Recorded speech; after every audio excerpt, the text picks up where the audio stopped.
this year? How many people you expect to be detained this week? I am actually not in charge. My boss is in charge, but he's off this week. So I am in charge at the moment. But, and I'm not at liberty to say all that stuff. I mean, even... And that's the problem. Yeah.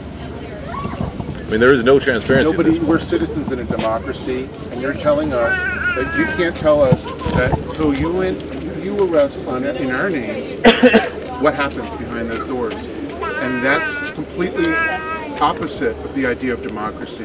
You don't have a moral right to do that. No, I'm not saying I can't tell you. I'm saying you have to go through Freedom of Information Act, send it up to headquarters, and then they will tell you. I'm not at just liberty to tell you because it's private information. It's like me giving you medical information. It's not. My tax dollars go to pay for that. So you don't have a right to do that. Well, we agree to disagree on that, okay. sir. Right. You know? I think just like right. we agree to disagree. Go ahead. A lot of us know a lot of people who have been really affected, families that have been torn apart by this. And you know, we're not trying to direct things personally at you, but there's a big picture here that we're not okay with. And I understand that there's a lot of little pieces of it, and you can try to divide it up and say, well, this little piece isn't the one that's responsible for it, or this little piece. But together, we need people to connect the dots here and say there's a big picture that we're not okay with. And it really is affecting people, and we don't think it's fair. We think it's exploitive of people. It's oppressive, and we're here just because we don't want this done. The fact that it's done pretty secretly really is upsetting. That doesn't seem to most people like that's how a transparent government does business. So I'm sorry if you're feeling like everything's directed at you. No, that's fine. But we're here because there is something that we're really upset about, and we want to see it changed. We don't think it's what this country's supposed to be about. And I understand that, sir. I understand that. But I do not make the laws. I am not Congress. I am not in chain of the government. I am down here. You're asking for things up here. All I'm trying to do is get through today. We're asking for things across the board, though. Right, and I can't make those changes. You know, you're talking to the wrong person making those changes. Well, I think we're speaking to the nation here, but some other people want to talk. Right. I mean, You're part of the nation.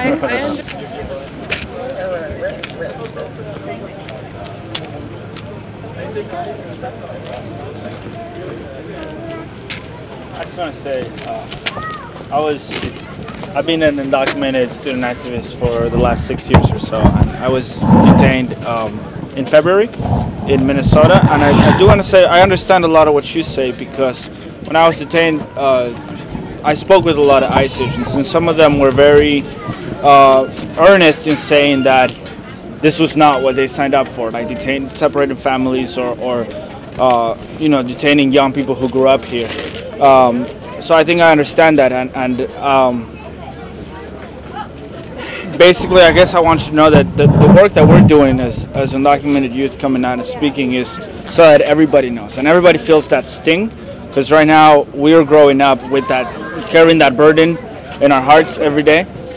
So every police officer, every one of your officers here felt that today, and I think you understand it. I want to honor that. I want to honor you for speaking to us, for taking the sign that we gave you. One of your officers grabbed it and crumpled it up and threw it away, and I find that disappointing. But that's another story. We can't convince them. We'll give you the same one. He wants another one. I'm leaving. Thank you. Have a good day. All right, take care. Thanks. Keep that. He just said, "Give me another sign," and he won't tear it up. There you go. I'll put it in my office to remember everybody here today. Really? Yeah. Cool. Yeah. This is the first time I've had this happen to me. A little under the radar. I don't want to, and here's the point to my guy standing here. I don't want to arrest anybody, okay? I understand you guys have issues with the immigration laws. I totally understand that. Unfortunately, I can't change the immigration laws. And I understand why you're here, and that's fine. The problem I have is staying in front of this gate and staying on our private property. I'm going to have to make a decision pretty soon. And I don't want to start putting handcuffs on anybody. That's not what we're here for. So if you guys can just go up to the street. Vermillion never left. Okay, good. Yeah, y'all know. If you have a second memory card, you'll pull out, unless you're going to restore it on your camera. Patrick, the people at the front gate affirm your commitment to stay until the identity of the man that was brought in is known, until the identity of the others detained here are released. So they're standing with you.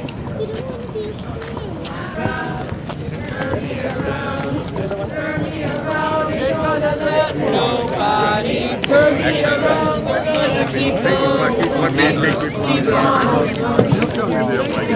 marching to the land.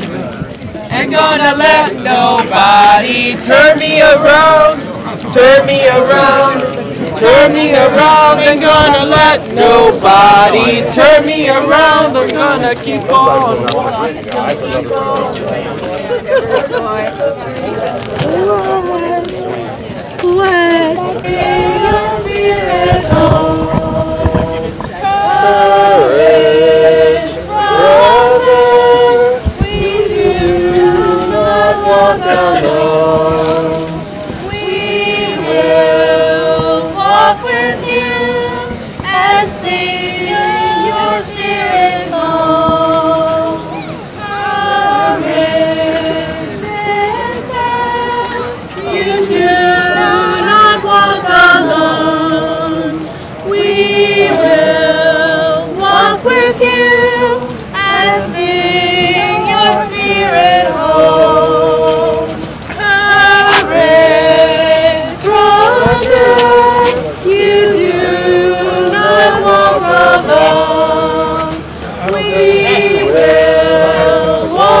Part of what's going on here is that earlier this morning they brought a detainee to the detention center that looked like they were of Latino, Hispanic origin, and the protesters have been demanding that the name of that person be revealed.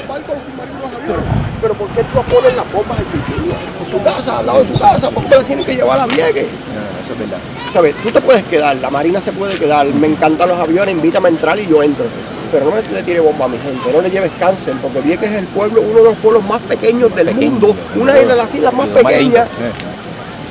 Y por muchos años fue el que más cáncer tenía en todo el mundo. O sea, tiene 10.000 de población, tiene 10.000 personas en la población de Vieques.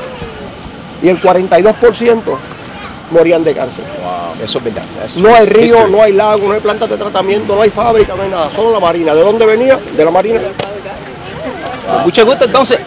Ateniense. Pero yo soy de Camuy. ¿De Camuy? O sea, tenemos una guerra un día en un país. Ah, seguro que sí.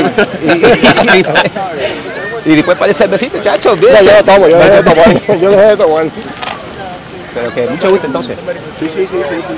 ¿Tú vives aquí en Cary o qué? No, ellos vienen caminando desde Miami. Eso me dijo, hablé con él y me dijo. No comió por 17 días porque la esposa de él, que desafortunadamente por X este país, no reconoce que este hombre la ama. Y como no tiene papeles, no quiere ver que su matrimonio es verdadero. Mira, me la han negado 3 veces, pero no sé si reírme o ponerme a llorar de la última. En 3 líneas me dice el Departamento de Inmigración, ok, tú la amas, pero cuando te casaste no la amabas, por eso te la negamos. Wow. Tal vez tú eres más inteligente y explícame. No puedo explicar eso. Yo estoy loco para llegar a Miami, montar una caseta allí y hasta que el tipo no me atienda, para preguntarle, mira, yo no quiero los papeles de Juanita, yo lo que quiero es que tú me digas qué día yo empecé a amarla y a qué hora. Son unas preguntas, unas contestaciones. Part of what is happening here is some people trying to deliver their message about immigration rights walked here to Cary, North Carolina, all the way from Miami, Florida.